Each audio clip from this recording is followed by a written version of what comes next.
ભાવનગર જિલ્લામાં રહેતા ખેડૂતે મિની ટ્રેક્ટરની ખરીદીમાં સબસિડી મેળવી। ભાવનગર જિલ્લા સહિત સમગ્ર સૌરાષ્ટ્ર તેમજ ગુજરાત રાજ્યમાં ખેડૂતો હવે આધુનિક ટેકનોલોજી તરફ વળ્યા છે। અગાઉ જ્યારે ખેડૂતો બળદ અને મજૂરોથી ખેતી કરતા હતા, પરંતુ હાલ જોઈએ તો ટેકનોલોજીના યુગમાં ટ્રેક્ટર જેવા સાધનો આવી જતા ખેડૂતો તેનો ઉપયોગ કરી ખેતીને આધુનિક બનાવી રહ્યા છે। મારું ગામ ઉગલવાણ, જેસર તાલુકાનું ઉગલવાણ ગામ, જિલ્લો ભાવનગર। અને મારું નામ મુકેશભાઈ બોગાભાઈ ગજેરા। અને હું 20-25 વર્ષથી ખેતી કરું છું। 10 ભણી અને ખેતીમાં લાગી ગયો। ત્યારે બળદ રાખતા, અમે 4 બળદ ને બળદ ગાડા અને બળદથી ખેતી કરતા। પછી બધી મજૂરની નાન તેન બધી તકલીફો, બળદમાં માણસો મળે નહીં, સમયસર કામ થાય નહીં, તો પછી જાણતા અનુભવ કરતા એમ થયું કે ટ્રેક્ટર લઈ। તો પછી ટ્રેક્ટર લેવાનો વિચાર કર્યો। એમાં બધું જાણ્યું કે સરકાર આમાં સબસિડી આપે છે અને સબસિડીનો લાભ લઈને આપણે ટ્રેક્ટર લઈ ગઈ। બળદ પછી આપી અને ટ્રેક્ટરનો વિચાર કર્યો। તો ટ્રેક્ટર જોયા બધી જગ્યાએ, તો એમાંથી એવું લાગ્યું કે આ આઈસરનું ટ્રેક્ટર લઈએ આપણે।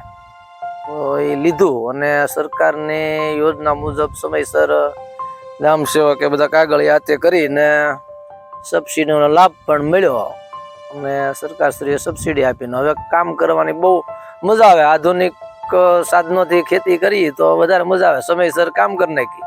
વરસાદ રહી જાય અને કામ કરવું હોય તો ટ્રેક્ટરથી તરત આપણે સમયસર કરી શકીએ। ઓલા બળદ ને માણસો નાન તેને બધું ગોતવું પડે, એમાંથી ઘણો ફાયદો છે। અને હજી પણ સરકાર જો આમાં આગળ કાંઈ વિચારે ને બધા સાધનો ખેતીને આધુનિક બનાવવા માટે આપે તો વધારે મજા આવે એવું અમને તો લાગે છે।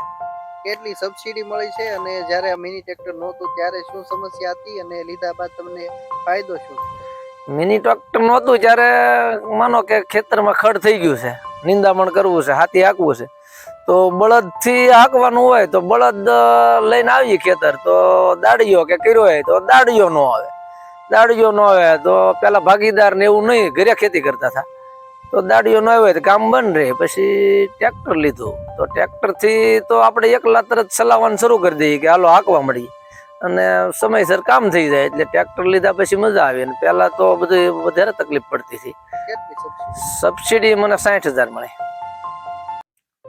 ખેતીવાડી વિભાગ દ્વારા ખેતીલક્ષી અનેક સાધનોની ખરીદી કરવા માટે સહાય સબસિડી આપવામાં આવી રહી છે, ત્યારે અનેક ખેડૂતો તેનો લાભ પણ લઈ રહ્યા છે। ત્યારે જેસર તાલુકાના ઉગલવાણ ગામે રહેતા ખેડૂત મુકેશભાઈ ગજેરા, જે અગાઉ બળદથી ખેતી કરતા હતા, પરંતુ હાલ ટેકનોલોજીના યુગમાં તેઓએ નક્કી કર્યું કે આપણે પણ ટેકનોલોજીનો ઉપયોગ કરવો જોઈએ। અને આમ જોઈએ તો મજૂરોની પણ સમસ્યા થઈ રહી છે, જેથી સમયસર ખેતીનું કામ થતું ન હોય, જેથી આ ખેડૂતે સબસિડી મેળવી હાલ મિની ટ્રેક્ટરની ખરીદી કરી છે।